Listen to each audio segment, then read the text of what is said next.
What's up, everyone? Welcome back to the JT Sports Podcast. I'm your host, JT. If you're new and you haven't already, make sure that you go ahead and subscribe to the podcast. We're available on all podcasting platforms: Apple, Google, Spotify, Amazon, wherever you get your podcast from. You can find the JT Sports Podcast. Leave a like, subscribe to the channel.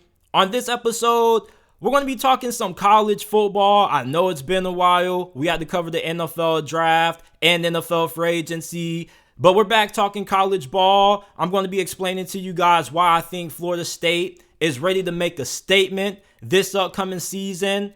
The Texas Longhorns, it seems like every offseason they get a lot of attention. They have high expectations. You always have people shouting on rooftops saying, Texas football is going to be back this year, and then the season rolls around and they're not able to live up to expectations. But this season, I think things are going to be different. For the first time in a very long time, I think that Texas is actually going to be able to live up to the hype.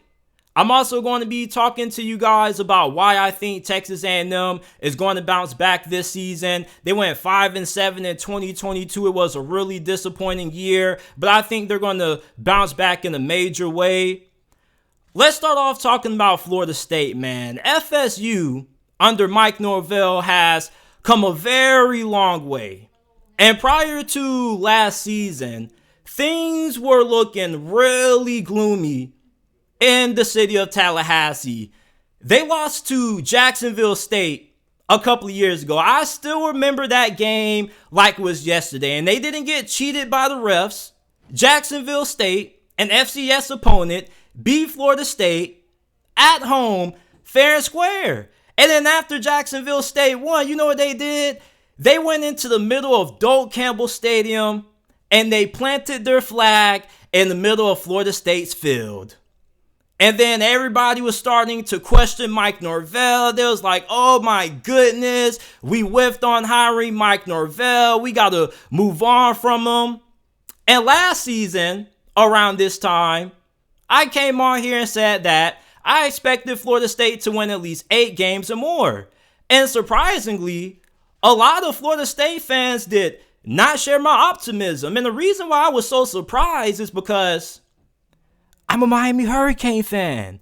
I know. You guys probably like, JT, what the hell are you doing talking about the Florida State Seminoles and you're a Hurricane fan? Chill out, man. First of all, I'm not biased, okay? And second of all, I bet my homeboy $100 that FSU is going to win at least 8 games or more in 2022. And he happens to be a Florida Gator fan. And he was saying, man, Florida State, they ain't even going to make it to a bowl game. Mike Norvell ain't a good coach. Jordan Travis, he isn't going to improve as a passer. And I told him, okay, bro, I think you're being a little bit biased because you're a Gator fan, but watch Florida State win 8 games. And what did Florida State do?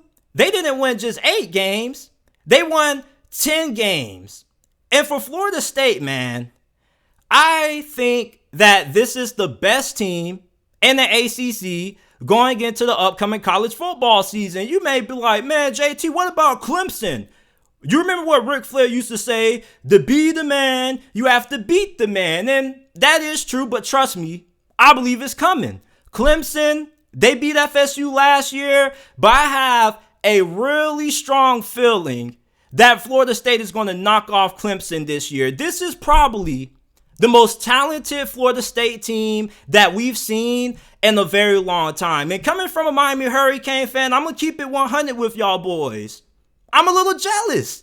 I mean, this FSU team, y'all looking nice. Y'all looking nice. You got Jordan Travis coming back. He was Pro Football Focus, highest graded quarterback in all of college football last year. He's expected to be a contender for the Heisman Trophy. He had 31 total touchdowns last season. The dude has improved tremendously. I remember there was one point, every time Jordan Travis used to come into a game, you knew he was just going to run the football. His passing ability at one point kind of seemed like it was non-existent. So the growth of Jordan Travis over the last couple of years under Mike Norvell and the staff has been really impressive. This dude had career highs in pretty much every statistical category throwing the football.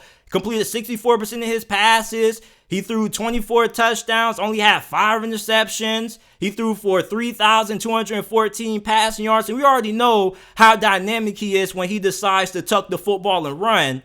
But the player who I'm the most excited to watch on FSU this year is 6'7", 235-pound wide receiver Johnny Wilson. Now, I don't know why the hell Arizona State let this guy walk away and transfer, but this was a tremendous find for FSU. Now, I don't know where Johnny Wilson is from, but whatever they was feeding this dude when he was a baby, man, they might need to check him for something. He might need to go ahead and get drug tested, because I can never remember the last time we've seen a wide receiver that was 6'7", 235 pounds. And this guy is damn near unstoppable. He was second in college football last year in yards per reception.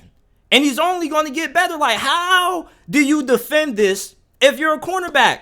Most cornerbacks in today's age of football probably a 5'10", 5'11", and then at best you may find a cornerback that's 6'2", 6'3", maybe 6'4", but even then, Johnny Wilson is taller than pretty much every single defensive back he's matched up against. The dude doesn't really have to do too much to catch a 50-50 ball over you, and plus he's a physical specimen and he's also really athletic. I don't know how the hell a team like Clemson is going to have an answer for Johnny Wilson. I expect Johnny Wilson to have a big season for the Florida State Seminoles this year, and I'm definitely not going to be surprised if he ends up being a first-round pick in next year's NFL draft. Heck, he probably could be a top 15 pick. A 6'7", 235-pound wide receiver, where do you find this at? Just where? Are there any other wide receivers in college football right now that have Johnny Wilson's size? I mean, oh my goodness. And then you got running back Trey Benson coming back. He had 9 touchdowns. He was averaging over 6 yards per carry. And he's going to be running behind probably the best offensive line that FSU has had in recent memory. I remember a time when the offensive line for Florida State used to be a huge concern. And even last year, you were just hoping that if you were a Seminoles fan, that the offensive line would at least be average. And the offensive line was probably one of the best in the ACC.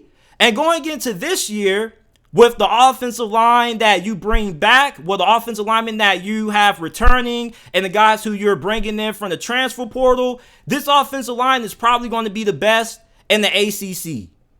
And another guy who I'm really excited to watch, another find who they got out of the transfer portal, is former South Carolina tight end Jaheim Bell. Now, you guys know I'm a huge fan of Jaheim Bell, and I watched a lot of him when he was at South Carolina. And when I tell you that this dude can do everything, I'm not just saying that just to say that. This dude literally can do everything. At South Carolina, I watched this dude play wildcat quarterback, line up at H-back, tight end. He probably can line up at wide receiver. Like, you have a versatile chess piece that you pretty much can line up on any part of your offense, and he's going to be a mismatch for whoever's defending him. And this guy is one of the most athletic tight ends in all of college football. He's up there athletically with Brock Bowers.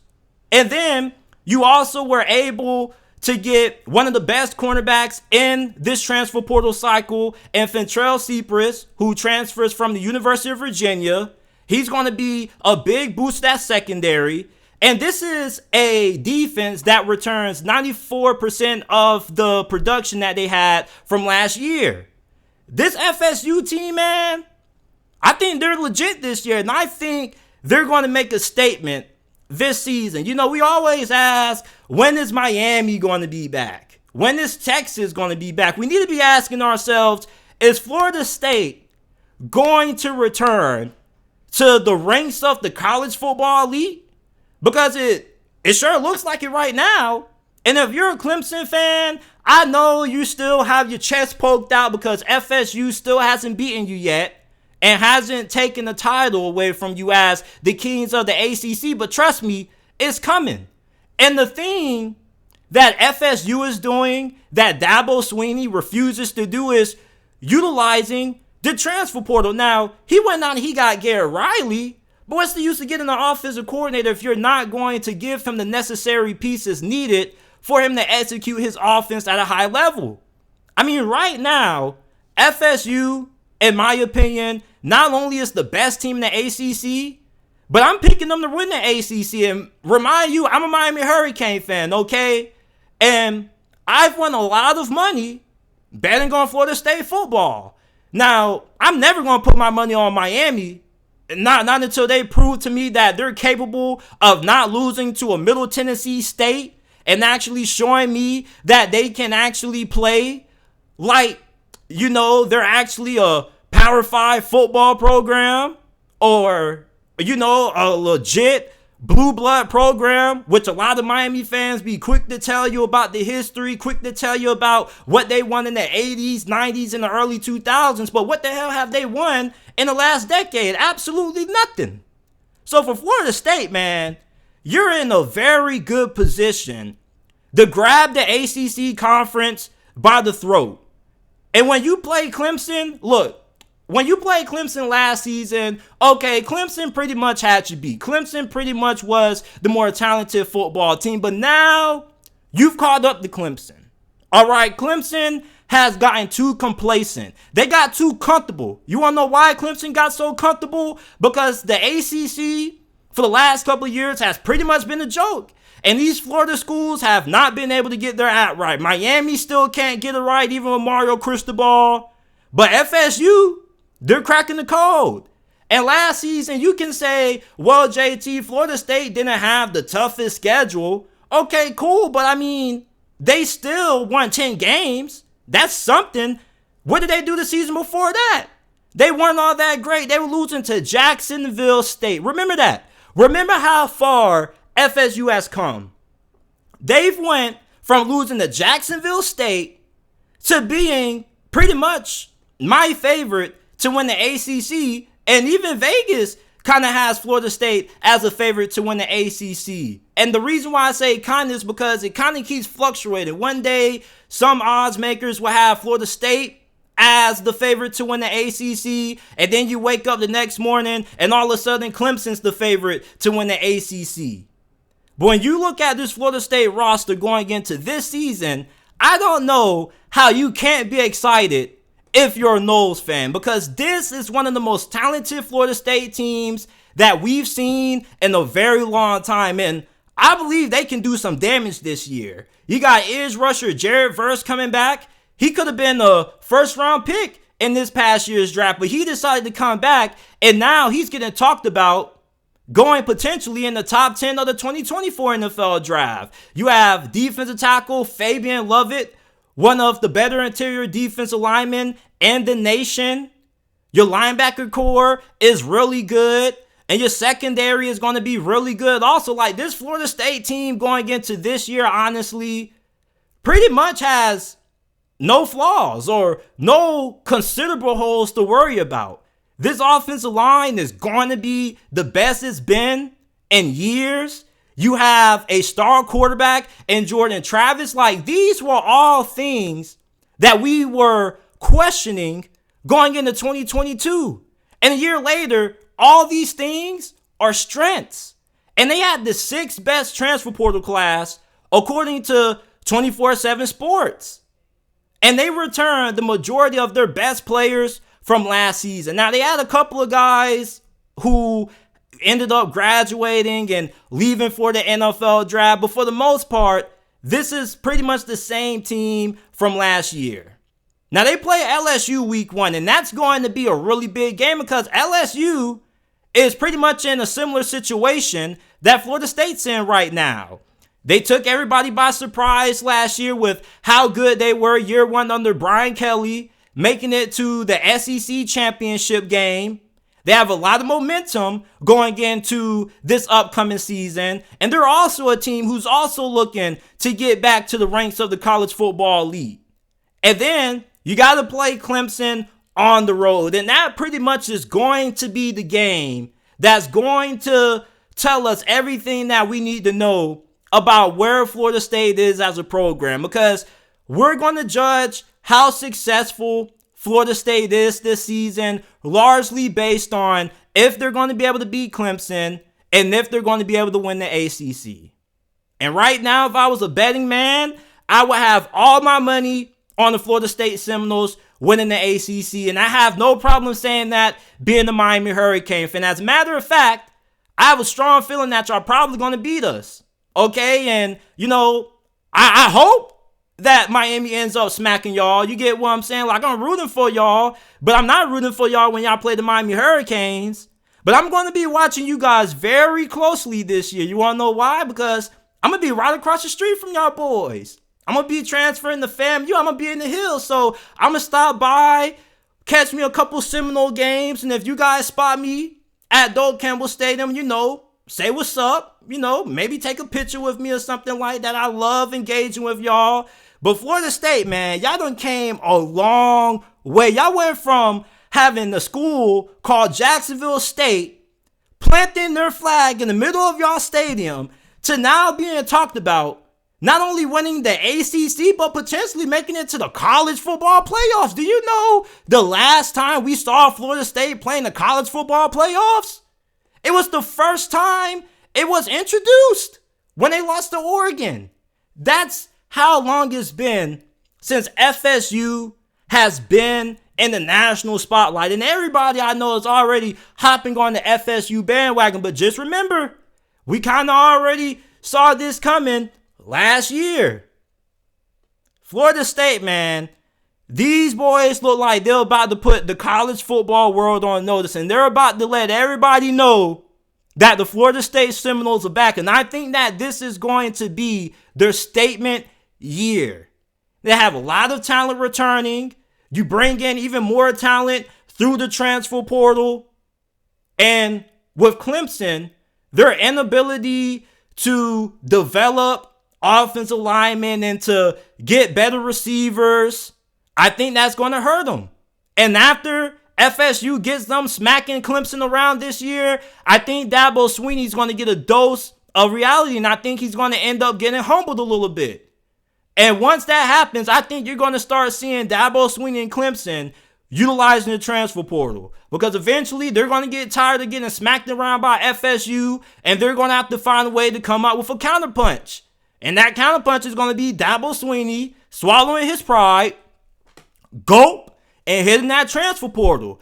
As a matter of fact, I'm not going to say that. I'm not going to call it ignorant, but I do think that it's a little bit, puzzling that Dabo Swinney refuses to add talent in the transfer portal when you see what FSU is doing. Okay? And if you were to ask Dabo Swinney right now how he feels about FSU, he'll probably be like, they're doing some good things, but they still got to beat us.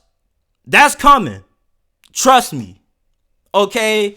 Florida State, these boys, they're going to be something serious this year. I promise you. This isn't the same FSU team that you remember under Willie Taggart or in the last final days of Jimbo Fisher. This is a Florida State football program that right now is in prime position to not only grab this conference by the throat and dethrone Clemson, but also getting back to the college football playoffs and getting back to that national championship team. Another team that I think could also get back into the ranks of the college football elite this year are the Texas Longhorns. Now, I already know what you guys are going to say. JT, here you go. You're just like everybody else, gassing up Texas. And you already know what they do every single year. People shout on their rooftops, Texas is going to be back. And then Texas ends up disappointing. And here's the thing, right? I think that people are a little bit unfair when it comes to how they view Texas football. Okay, because year one under Steve Sarkisian, they went 5-7, and everybody clowned them. All right, even though we knew that year one probably was going to be a rough year. Now, give it when you're at the University of Texas, you should at least be able to win a bowl game no matter what. But, okay, 5-7. So what does he do in year 2? They go 8-5. And then all of a sudden, last year was a disappointing season. Like, how was last year a disappointing season? The year before, they didn't even make it to a freaking bowl game. Year 2, they win 8 games. That's improvement. That's growth. Texas is the equivalent to the Dallas Cowboys. The Dallas Cowboys, they always get a lot of flack because they're not able to get it done. Okay, they had a lot of shortcomings in the postseason in the past, but guess what? History doesn't dictate future outcomes. That's why they play the game, people. Last year, Alabama got lucky that Quinn Ewers got injured. Because if Quinn Ewers would have played that whole game, boy, Texas would have beaten Alabama. And I know we can't go off what else, but be honest, man. Quinn Ewers was balling out against Alabama. He had this one throw really early in the game on the right sideline. Beautiful throw. I forgot who he threw it to, but it had me going crazy.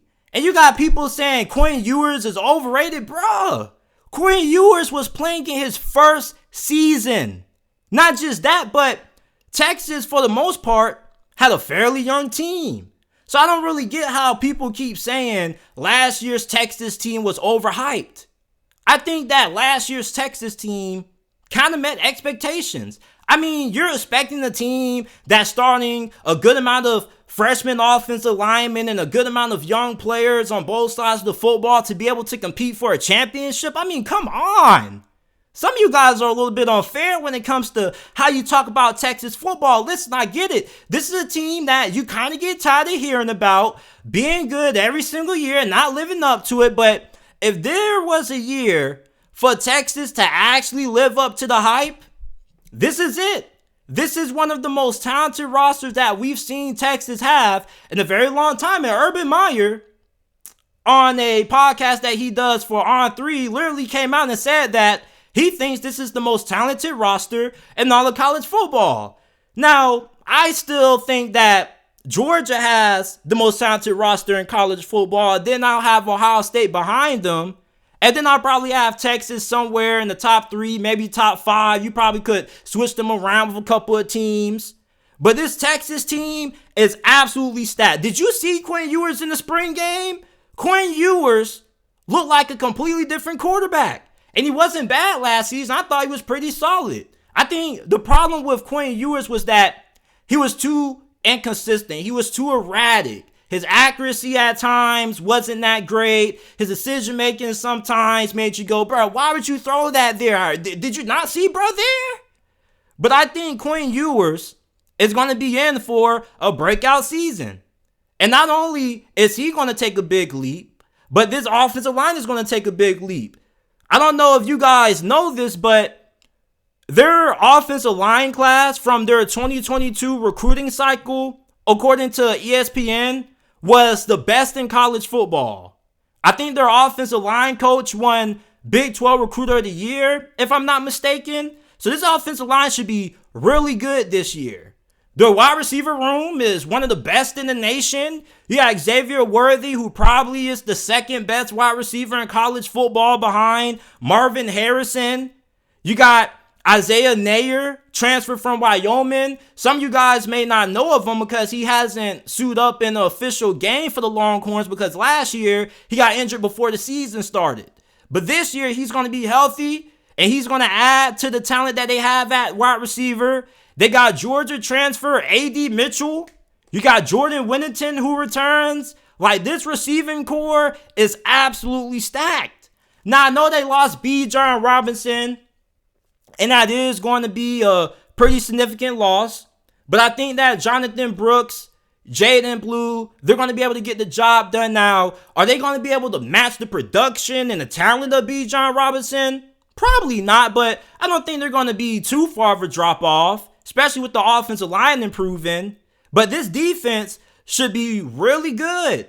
Now, the secondary, I think the secondary has talent. They got a mixture of some young guys in there who are going to compete for significant playing time. And they're also are going to have some veterans who are going to return. I really think that the strength of this Texas defense is on the interior of the defensive line. Okay, now, I still have questions about how good is the pass rush going to be, especially when you're playing in the pass-heavy Big 12 conference. You got to be able to get after the quarterback. And when you're able to get after the quarterback, that's going to lead to you having more success on third down.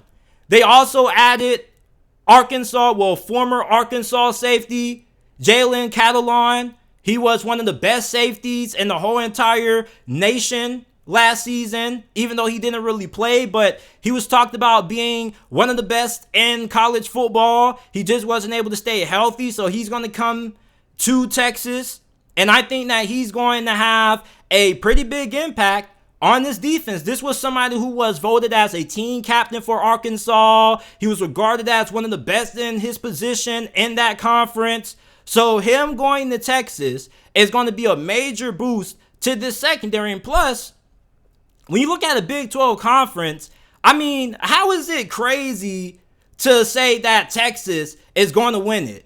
Okay, now I know that games and the outcome of games are not determined by paper. Okay, there's still a reason why the games are played, but at the same time, right now, if you had to bet your money on who was going to win the Big 12, be honest, bruh, you probably would be putting your money on Texas, because from a talent standpoint, I don't really think there's any team in the Big 12 this year who comes remotely close to being as good from a talent standpoint as Texas. TCU lost a lot of talent from last year's team. Baylor, I don't really know how they're going to look this year. Texas Tech, I think they're on the up and up, but I don't think they're ready to compete with Texas yet. Okay, I think that if you were betting on this thing right now, your real hard-earned money that you work for, that you grind blood, sweat, and tears for, you probably would be putting your money on the Longhorns. And I think it's kind of stupid how, people try to judge how good a team's going to be based on what they do in the past. Every team is different every single year. Football is a year-to-year sport. No team is the same every single year. Some teams may still be good, but they're not going to be good the same way they were the year prior. Because college football, with the transfer portal, you always got guys hitting that thing 24/7. You always got guys declaring for the draft. You got guys who end up getting injured. Like, the rosters are always so different. There's always so much roster turnover in college football that it's kind of dumb to judge a team based on history. Like, bro, why are you talking about what Texas did during the Charlie Strong era? Like, bro, that was so long ago. Why are you talking about what they did under Tom Herman? Newsflash, people, Charlie Strong and Tom Herman are not the head coach of Texas. Steve Sarkisian is. I don't know, bro. Like, do you guys think people kind of hate Texas? Be honest, bro, because, I'm a diehard college football fan. And even I kind of be like, okay, like, I get why people get upset about the Texas hype and all that, but it's like, dang, like, some of you guys just don't want to give Texas a chance. Some of you guys are just so blinded by what they've done in the past that you're kind of overlooking how talented this roster is. And it kind of messes up how you contextualize last season. If you thought that Texas was going to make it to the college football playoffs last year, your expectations were misplaced. Okay, now, if you're a Longhorns fan, you can say, man, JT, this is the University of Texas. We got so much money. We bring in good recruiting classes every single year. Like, we got a right to expect a championship every single year. And I understand that. But at the same time, when's the last time you won a championship? When's the last time you even played in like a big time bowl game? You get what I'm saying? It's like you kind of got to change your expectations a little bit. But this season, I definitely think that the hype is warranted. All right, I don't think Urban Meyer was drunk or he was high off that gas or he was off that flock when he said that Texas had one of the best rosters in college football. Like, you look at this roster, top to bottom, it's really good, especially when you look at the talent that they have at wide receiver. I expect Quinn Ewers to take a major leap this year. All right, this was somebody who was going into last season really inexperienced. The guy didn't even play his final season in high school. All right, so it's like, what were you expecting out of Texas last year? They had a fairly young team. When you have a young team, you're going to have growing pains. You're going to have some games that you lose that you kind of have no business losing. And you're also going to be in some games that nobody expects you to be. And if you were to tell me that Texas was going to take Alabama to the wire, I would have said you're tripping. Honestly, like, Texas fans, be real with me. Did you think that game with Alabama was going to be as close as what it was? And keep it 100. Don't lie. Keep it 100. I'm pretty sure most of you guys are going to say, no, we didn't. Now you play Alabama again this year, but you got to play them on the road in Tuscaloosa. And we know how hard it is to beat Alabama on the road in Tuscaloosa. They barely losing that thing. But if Texas beats Alabama, is your perception on them going to change? Be honest. If Texas goes on the road this year and they beat Alabama, don't act like it's not going to open your eyes. Be honest. Now, you can say, man, it's Texas, bro. Even if they beat Alabama, eventually they're going to crash back down.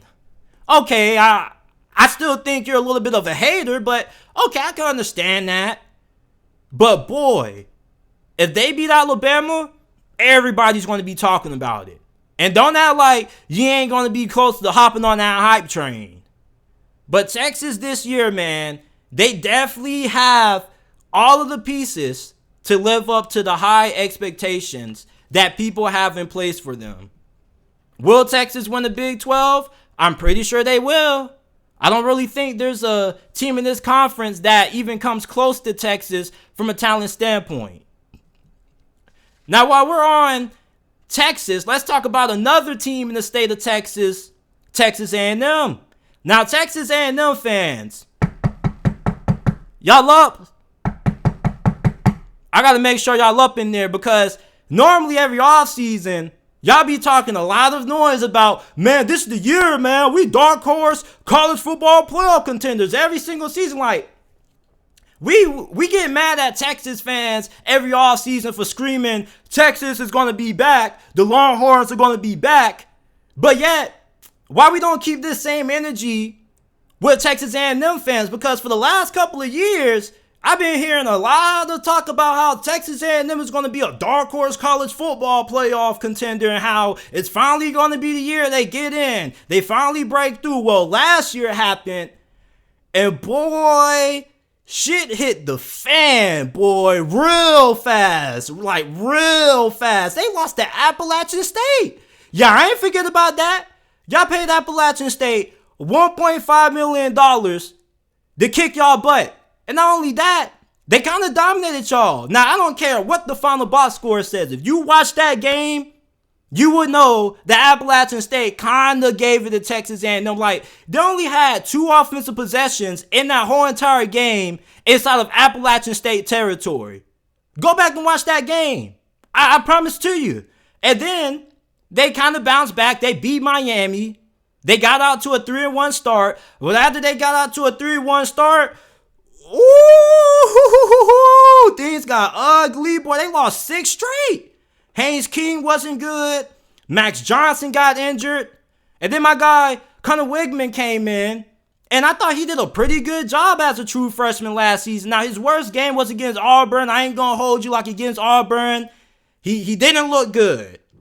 But with the hiring of offensive coordinator Bobby Petrino, I think that Quinn Ewers is going to end up becoming one of the best quarterbacks in college football this year. And honestly, a large reason why I believe Texas A&M is going to bounce back this season is because of the hiring of Bobby Petrino. Now, I know it's been a lot of debate and discussion about who's going to be calling the plays, him or Jimbo, but I expect Bobby Petrino to be calling the plays because he originally was supposed to be the OC for Barry Odom at UNLV. And then Jimbo Fisher says, hey, bro, like, you want to come be the offensive coordinator for me? He says, oh, sure. So he pretty much walks in and walks out of UNLV and comes straight to Texas A&M to be the OC for Jimbo Fisher. So I'm pretty sure Bobby Petrino would have never left UNLV if he was going to come to Texas A&M and not call the plays. And you can make it about money all you want to, bro. Like, at the end of the day, bro, Bobby Petrino just isn't a random OC. This isn't a young OC. This isn't somebody who's trying to prove himself. This is one of the most accomplished offensive-minded coaches in the sport right now. All right, now you can say he may be a little washed up, but I'm not going to overlook his track record. I remember what he did at Louisville with Lamar Jackson. All right, I still remember Ryan Mallett. Yeah, how many of y'all remember Ryan Mallett? Arkansas legend Ryan Mallett. Yeah. He had them boys rolling. He had them boys cooking.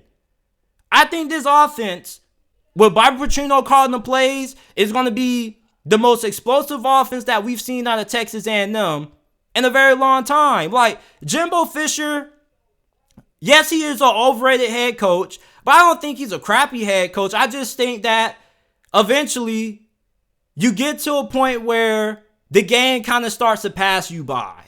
And eventually you kind of lose a little bit of your touch. And people used to always call Jimbo Fisher the quarterback whisperer. And I used to always say, like, man, when's the last time, like, Jimbo Fisher produced a superstar level quarterback? And last season when I said that, like, Texas A&M was like, well, you need a superstar quarterback to be good. Like, duh. But it's not like you just get one handed to you. You got to develop that. That's the job of a coach, to develop players and put players in the proper situation to succeed. And Jimbo Fisher's offense hasn't really done a great job of that when it comes to quarterbacks. The last great quarterback Jimbo Fisher had was Jameis Winston. Kellen Mond was good, but he was nowhere close to the level of Jameis Winston. And there's a lot of reasons that people point to why Jimbo Fisher's offense has kind of lost its touch over the last couple of years. Some people say it's a little bit too complicated. Some people say it's too conservative with all the doggone bubble screens and stuff like that. But as long as Jimbo Fisher can keep his hands off the offensive play calling and he let Bobby Petrino do his thing up there in the press box, I think this thing is going to work. Now, Jimbo Fisher ends up calling the plays and Bobby Petrino doesn't end up calling the plays at all, then I take back everything that I'm saying about Texas A&M right now. Okay, because I'm going to just keep it a stack with you. I don't have any confidence in Texas A&M if Jimbo Fisher is the one calling the plays. All right, Bobby Petrino is one of the best play callers in college football in the past decade? I mean, like, every coach has some bad play calling here and there, but for the most part, I think Bobby Petrino is pretty reliable. And I don't think that Jimbo Fisher will go out and hire an OC that has over 50 years of experience not to allow him to call plays. I just think that would be kind of dumb, and I just kind of think that would be an egotistical move that ends up resulting in head coaches getting fired. And I'm pretty sure Jimbo Fisher wants to remain the head coach of Texas A&M. Even though if he gets fired, he's still going to get paid regardless. But, I think Jimbo Fisher wants to stay in Texas A&M. I think he wants to stay in Aggie land.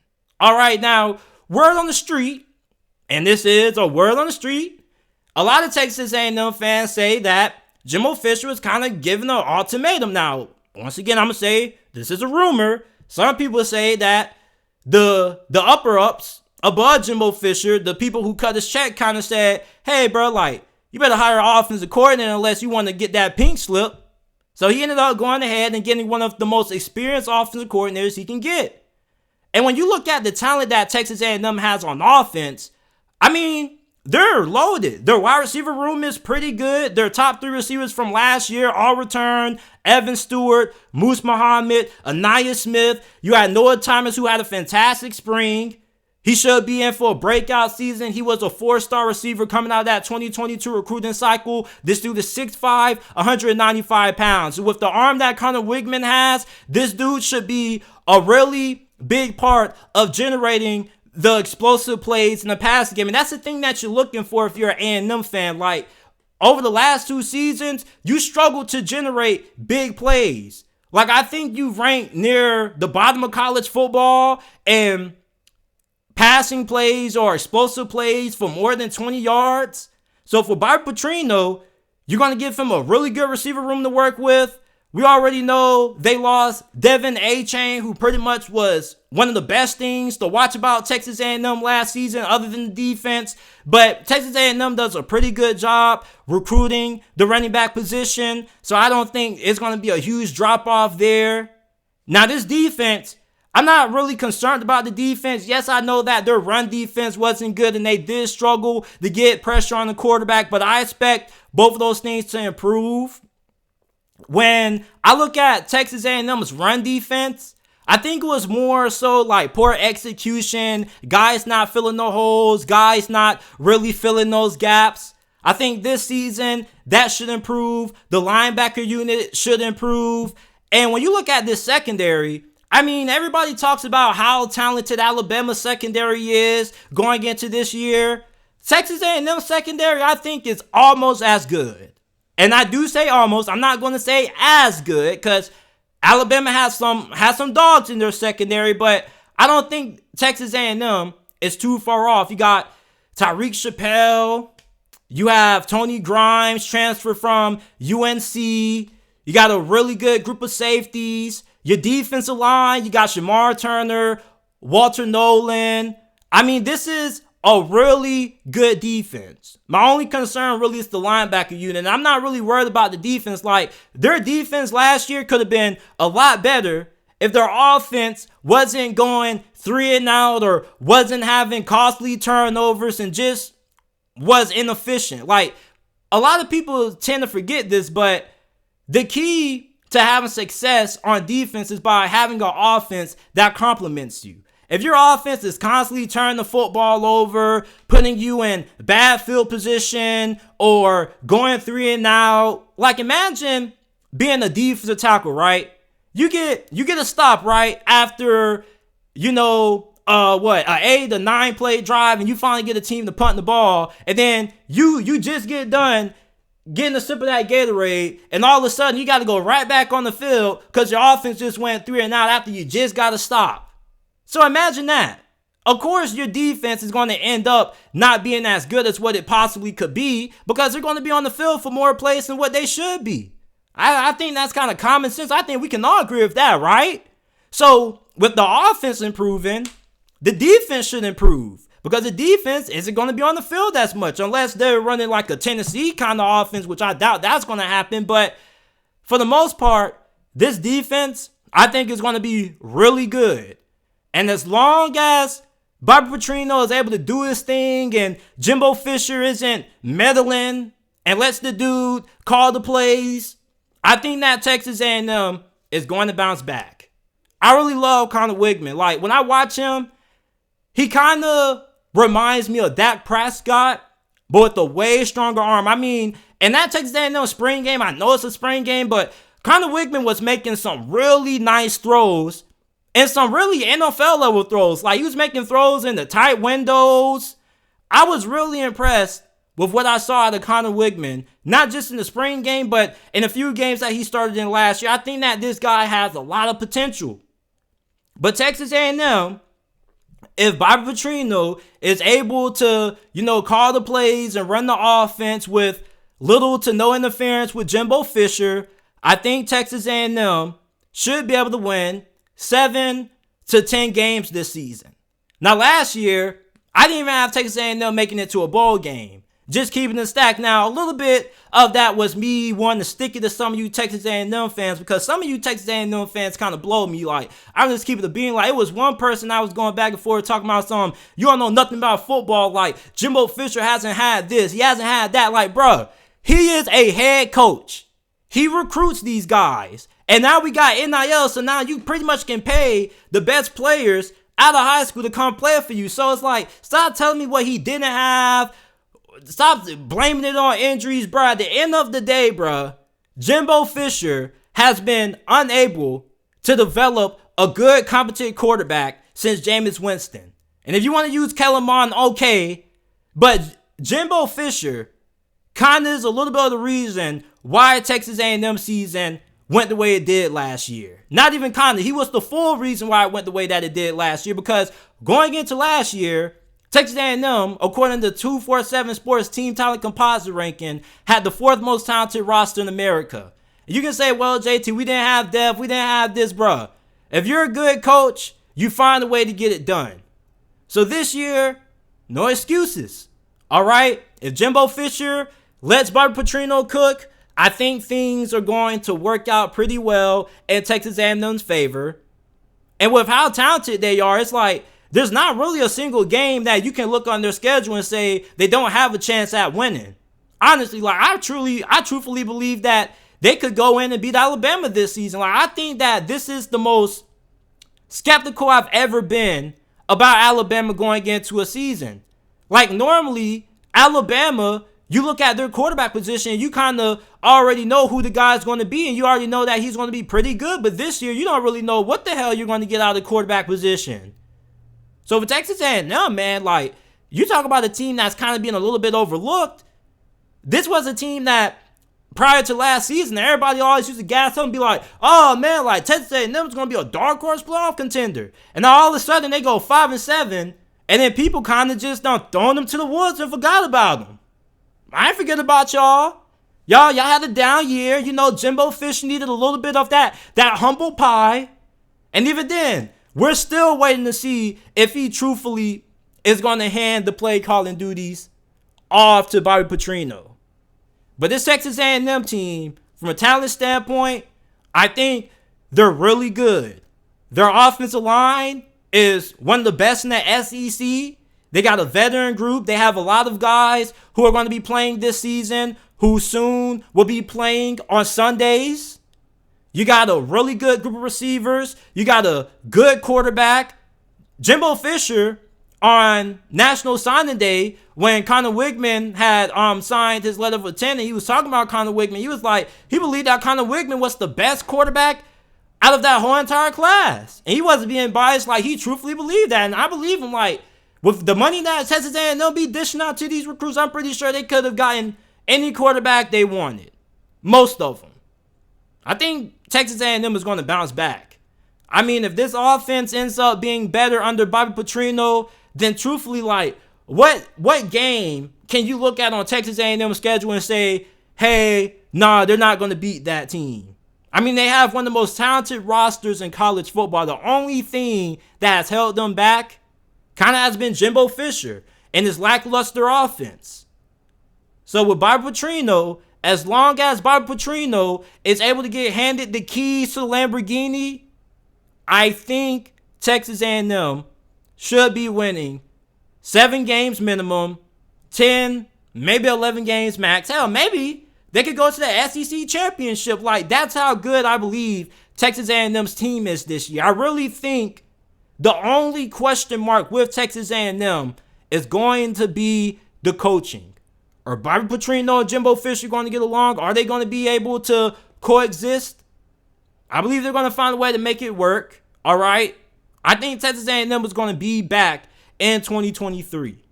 And I'm not somebody who normally is on the Texas A&M bandwagon. Like, I'm normally one of those people that's always telling A&M fans, man, y'all boys ain't going to do nothing this year. But I truthfully believe that this could be the season that Texas A&M kind of ends up being that team that many people thought they could be for the couple of seasons prior to 2022. So we're just going to take last season and ball it up and throw it into the trash and act like it didn't happen, and look at this Texas A&M team for what they are right now. One of the most talented teams in college football, with one of the most experienced offensive coordinators in the game, and Bobby Petrino, somebody who specializes in being able to get the most out of quarterbacks, with a really talented roster. Texas A&M, I expect them to bounce back, and I expect them to be a factor in the SEC West, at least when it comes to determining who's going to end up representing that side of the SEC in the conference championship game. This is it for this episode of the JT Sports Podcast. If you enjoyed, make sure that you go ahead, leave us with a 5-star review. We would greatly appreciate it. Share this episode of the podcast with your friends, family members, and acquaintances. And I'll see you guys shortly with another episode of the JT Sports Podcast.